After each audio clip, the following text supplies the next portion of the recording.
Hello everyone. Well done guys for being here and taking your time to revise. Today we will be covering trace tables. In your GCSE exams you might encounter a question asking you to complete a trace table using information provided in a flowchart, the actual code or pseudocode. Once you have completed the table, you may also be asked to explain the purpose of the algorithm. Typically, these questions can earn you approximately 6 marks, so it's definitely worth practicing and mastering this topic. Let's discuss the purpose of trace tables and why they're so important. Trace tables allow us to track the values of variables as they change throughout the execution of the algorithm.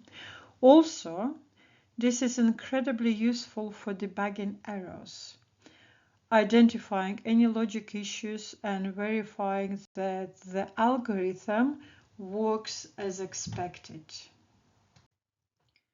Let's take a look at the first example and create a trace table for this algorithm. My table currently has just 5 rows, but there will be more added, as each row in the trace table represents one iteration of the loop. I will ask you to complete the table yourself. We will monitor how the values of the counter and sum change with each iteration. This allows us to better understand how the algorithm processes each step and arrives at the final output. First, we will record the initial values of these variables, which are 0 for sum and 1 for counter. Now we enter the while loop and check the condition. The value of counter is less than or equal to 5. Since the condition is true, because the value of counter is 1 and 1 is less than 5, we proceed to update the values of the variables. The value of sum is updated to 1. And the value of counter is increased to 2. Our next step is to check the condition again. Is counter, which is now 2, still less than or equal to 5? Think about it. Since it is, the loop continues. Next, we update the value of sum. This time, we add the current value of counter, that is 2, to sum, which was 1. That gives us a new sum of 3. After that, we increment counter by 1, so counter now becomes 3. This process will carry on repeating the same steps until the while loop condition is no longer true. That is, when counter exceeds 5. Now, I'd like you to complete the table by continuing this pattern for each iteration of the loop. Remember, once the loop is complete and we've exited it, you should then output the final value of sum. This algorithm can be converted into Python code to verify the trace table. We will also add extra outputs to show the values of sum and counter at each step, helping us confirm the calculations. Now just run this code to confirm that your trace table aligns with the output generated by each step of the program. Let's take a look at the next example and create a trace table for this code. Before we begin, I'd like to clarify how the range function works, especially regarding the stop argument, as it's crucial to understand this properly. The range function allows you to provide up to 3 arguments. In this example, we've used 2 of them. The first argument, called start, defaults to 0. This means that if you don't specify it, the value of I, in our case, will begin at 0. Now, the second argument, stop, is a key point to remember. The stop value itself is not included in the range. For example, in this case, the value of I in the final iteration will be 3, not 4, because the iteration stops before reaching the stop value. The third argument, step, determines the increment between values and defaults to 1. However, you can use it to customize a sequence, for example, to generate only even or odd numbers by specifying a step size of 2. By keeping this in mind, we can proceed to create the trace table for this example. We will create a table with 3 columns to represent the values as the code executes. The first 2 columns will track the values of the variables x and I during each iteration of the loop. The third column will record the output. In this example, the output is generated within the for loop because the printx statement is part of the loop body. This means the value of x will be printed during each iteration immediately after it's updated. Some students often ask whether it's necessary to record the initial values and include an extra row for them. The answer is straightforward. If a variable has an initial value that will change during the iteration, you must include a separate row to represent its initial value before the loop begins. This ensures your table provides a complete and accurate record of the entire process from start to finish. In some cases, the first row might already be completed for you, showing these initial values. If it isn't, you'll need to ensure it's included yourself. Additionally, not every cell in the table needs to be filled, only if the new value of a variable is explicitly specified. For example, in our previous case, the output column contained a value only in the very last cell.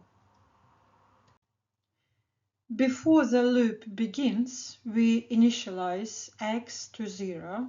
This is an important detail, so we should include a separate row at the top of the table to record the initial values of the variables. So x equals 0 and y is not yet defined because the loop has not started. In the first iteration, I is assigned to value 1. The code then adds I to x, updating x from 0 to 1. After this update, the printx statement outputs the new value of x, which is 1. So we record x equals 1, I equals 1, and the output 1 in this row. In the second iteration, I is assigned the value 2. The code again adds I to x, updating x from 1 to 3. The printx statement outputs the new value of x, which is 3. We record x equals 3, I equals 2, and the output is 3. In the third and final iteration, I is assigned the value 3. Adding I to x updates x from 3 to 6. The printx statement outputs the new value of x, which is 6. So we record x equals 6, I equals 3, and the output is 6 in this row. Once the loop finishes, there are no further updates to x or I, and the program ends. As you see, it was an example of a count-controlled loop, a loop that executes a specific number of times determined by a counter. The number of repetitions is known before the loop starts. Please practice a lot. This example was easy to complete, but it's still important to get into the habit of checking your work. In this example, the x value has already been printed for us. So inside the for loop, you can add one more line to print out the I value. Let's move on to the next example. Here we have a different type of loop, a condition-controlled loop. The loop continues until a specific condition is met. In this case, we are looking for the letter A in a list of names. As soon as we find a name containing the letter A, we update the status to found and exit the loop immediately. Let's now walk through the process of completing a trace table for the given call. We have 5 main columns. The len names value stays 5 initially, but we don't need to record it in every row. Only the first row requires this, because after that, the length of the list won't change unless we modify the list. The variable status is initially set to not found. So we've completed the first row. Let's now enter the for loop. The same as in the previous example, we will focus on just one iteration for now to fill in the next row of the trace table. During the first iteration, the loop will check the first item in the names list, which is John. This will be recorded in the name column. The names.index method is used to find the index of John in the list. Since John is the first item, its index is 0, which will be recorded in the I column. At this point, the loop checks if the name contains the letter A.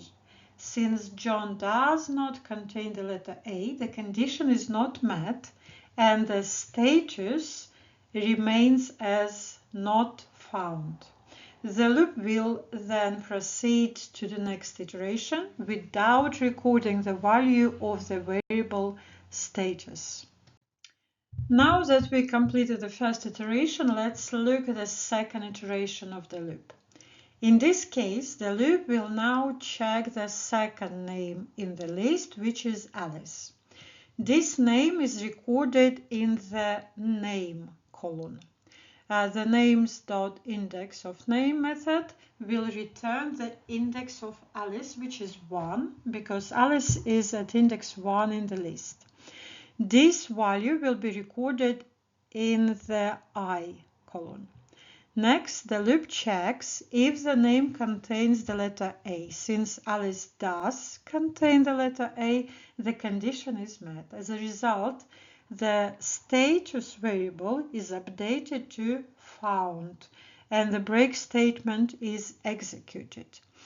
The break statement is crucial here. It immediately stops the loop from continuing further, even if there are still more names left in the list. When the break statement is triggered, the loop exits at that point and the program moves on to the next part of the code, which in this case is the print status statement. After exiting the loop, the status is now found and this value is printed out, so the print function will display found. Our next example contains a nested list where each person is represented as a list within the main list. Under certain conditions, one of the sub-lists within the people list will be removed. To handle this, the continue statement is used, ensuring the code iterates through every single item in the main list without skipping any entries after a removal. For this example, we have 5 rows in our trace table to complete. This time, we are using rows as subheadings, so you will add additional columns to record your answers. As always, before entering the while loop, we first record the initial values we know. These include the length of the list, which is 5, and the value of the variable I, which starts at 0. With these details noted, our next step is to proceed into the while loop and begin processing each entry in the people list.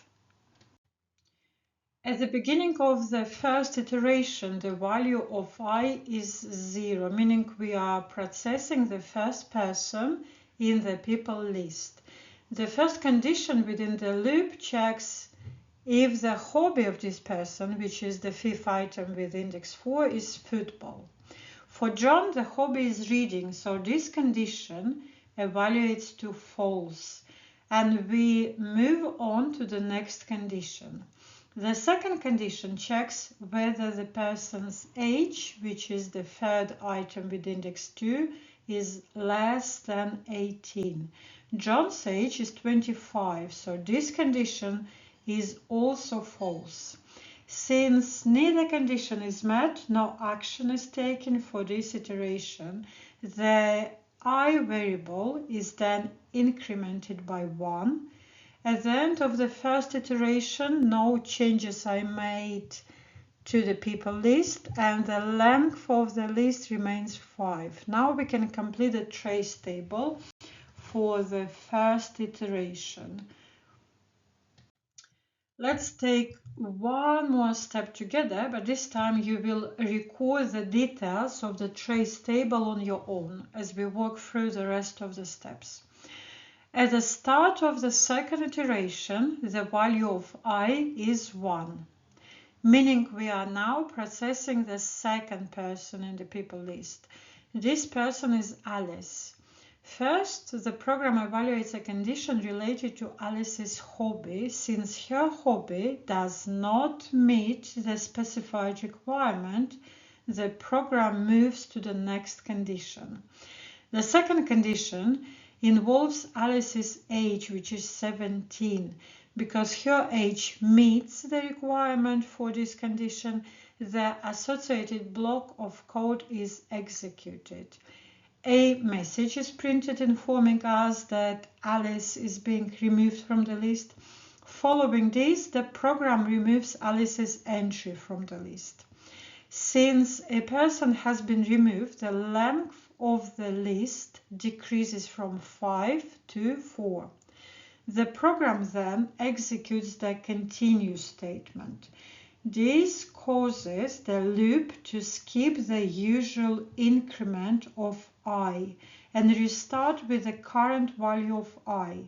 This ensures the next person who now occupies Alice's former position at index 1 will be processed in the following iteration.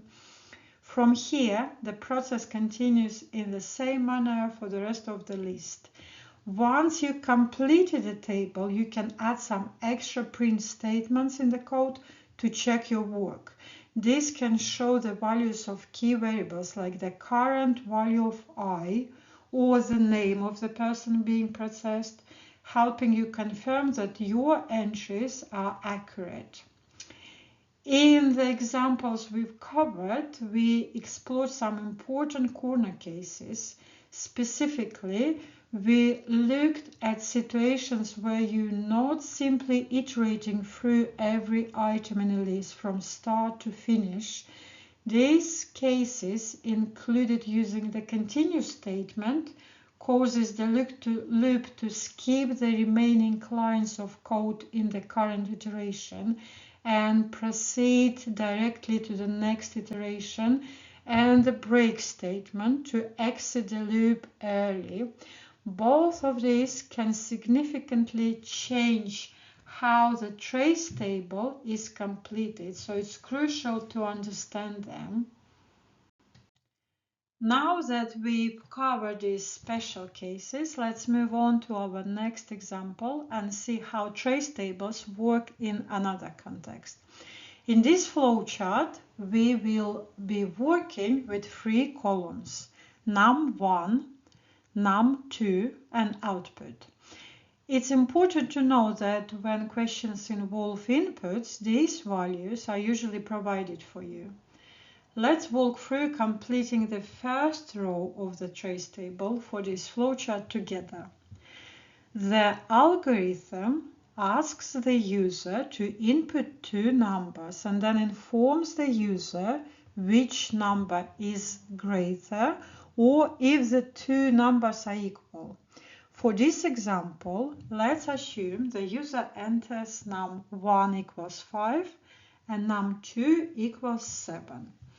We begin by recording these values in the num1 and num2 columns of the table. Next, we follow the logic in the flowchart.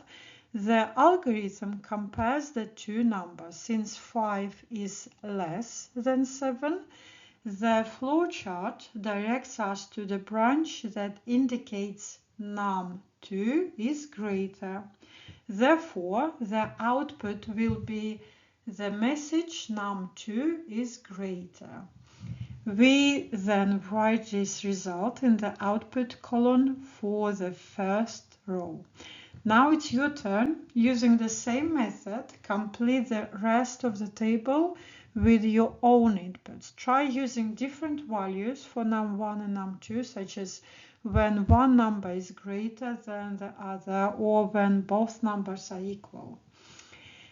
This was our final example for this video. I encourage you to practice further by taking any piece of code or a flowchart and creating a trace table, listing all the values used in the algorithm. This hands-on practice will help you build a strong understanding and increase your confidence. I hope you found this video helpful and that you now have a clear grasp of this topic. Please keep practicing and good luck!